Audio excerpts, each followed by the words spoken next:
Hello, this is Sarah Braasch. Welcome back to my channel. So I'm going to try to sneak in one more quick impromptu update video tonight. Forgive me, I am a little under the weather if I sound a little raspy. So I just want to do this video quite quickly and then head off to bed. So, probably many of you know there's a gentleman at Yale, and he seems like an absolutely lovely man, and he's a college freshman at Yale this academic year, and his name is James Hatch, and he happens to be a non-traditional student. He's 52 years old, and he's also a Navy SEAL.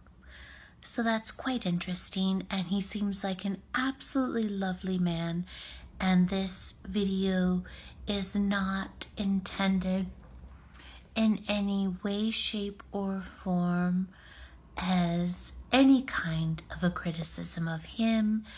So he wrote an essay on Medium about his experience thus far, just one semester at Yale, and it's called My Semester with the Snowflakes. And so he wrote what is actually a very lovely essay about his experience thus far during this past semester at Yale, and that's completely fine. That's his experience. And I don't fault him for that, and it's a lovely essay, and he seems like an absolutely lovely man, and I'm not criticizing him in any way. So in this essay, he basically talks about how he was so surprised because he had expected to feel a certain amount of antagonism because he's a cisgendered, heteronormative, white male, and not even that, but that he's actually a Navy SEAL, that he's older, of an older generation. He's 52 years old, and he's a college freshman at Yale.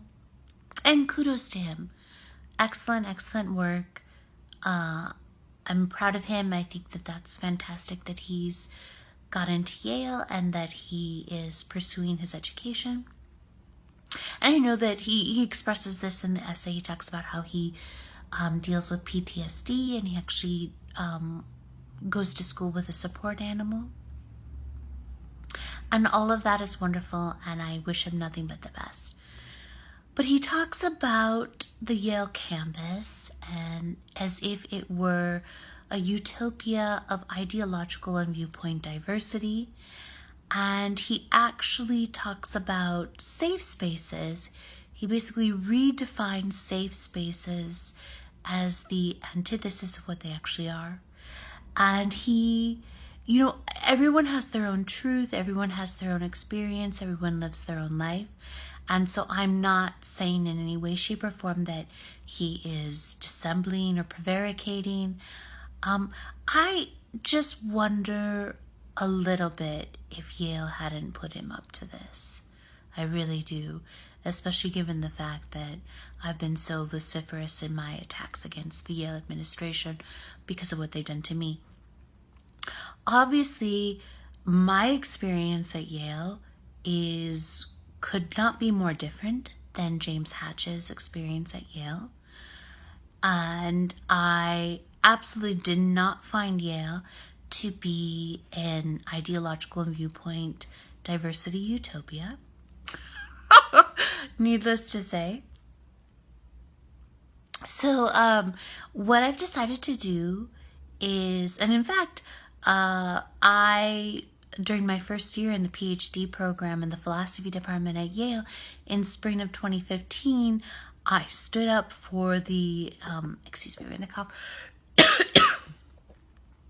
I stood up for the federal civil rights, the religious expression rights of an evangelical black man on Yale's campus, our only person of color job candidate for a tenure track assistant professor position.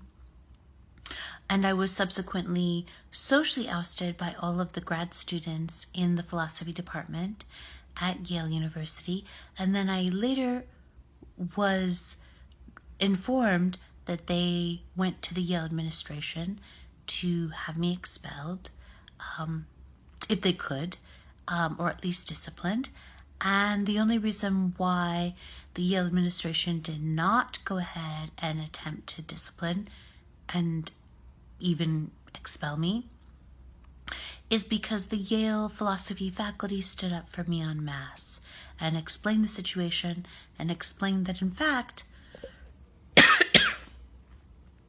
I had stood up for the federal civil rights of our only person of color job candidate, an evangelical black man at Yale.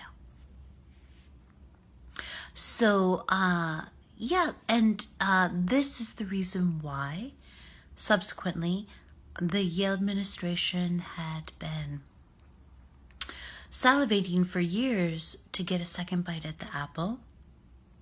I was widely known and despised on Yale's campus. And I just don't think people realize how small, excuse me, of a campus it truly is, and how insular, especially there in New Haven. And how fast gossip spreads. So I was widely known and widely despised on campus after spring of 2015 because of that incident.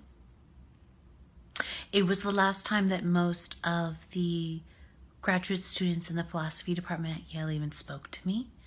They would literally get up and walk out of a room if I entered it. And I'm not making this up. This actually happened. There are a number of the Yale faculty members in the philosophy department and in the law school, in fact, who are well aware of this, that this occurred.